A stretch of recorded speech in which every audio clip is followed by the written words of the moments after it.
Altadena is something special. It's like low key. It's small, and that's the sweetest part about it. You know. Pasadena, Altadena is pretty much Dana. It's a tightly knit community. Everyone knows someone who knows someone else. Everyone is related to someone who's related to someone else. We are like family, like we all know each other. So it's like everybody that did lose a home, I'm connected to them some personally in some type of way, or know them or know their families. It's diverse. We have a little bit of everything here in Altadena. Altadena is a beautiful community way before the fires. I used to go on a churro spot and we ran it from this right here on our driveway. I moved to Altadena in 2005. When I was a young girl, I bought my first home here, and it was just amazing.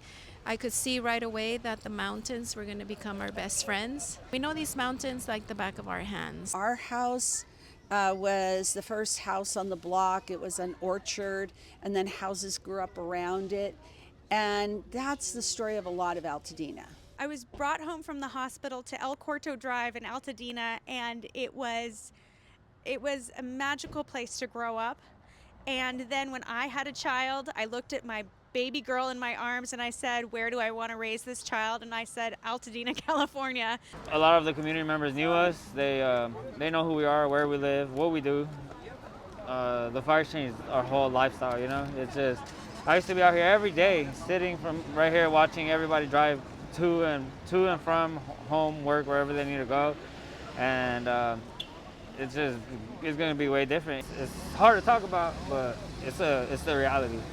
Everything that we know, primary schools, neighborhoods, our parks, Loma Alta Park, Farnsworth Park, they're all destroyed. Our library.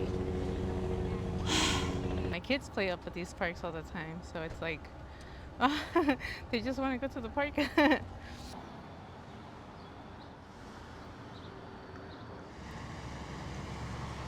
I'm Kenny Arts, and I'm an artist, plein air painter, P-L-E-I-N, air painter. That means just somebody that paints outdoors all the time. And I live in the community. My house is one of the ones that got burned down, and so I've come back to capture the neighborhood and sort of show it the way it is now. I hope we get to rebuild together as a unit and we don't get to like drift apart. Same community, not like a new one, not like a 2.0 like Newsom said. I'm an old guy now, so I've been through a lot.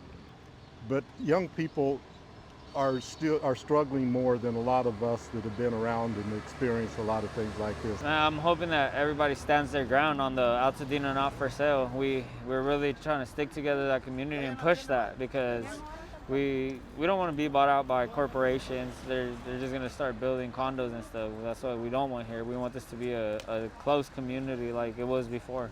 The parts that are gone, they will be restored, because nature has a way of doing that. We're going to start over, but it's going to be a thing. Like knowing that all the families and that lost their homes, and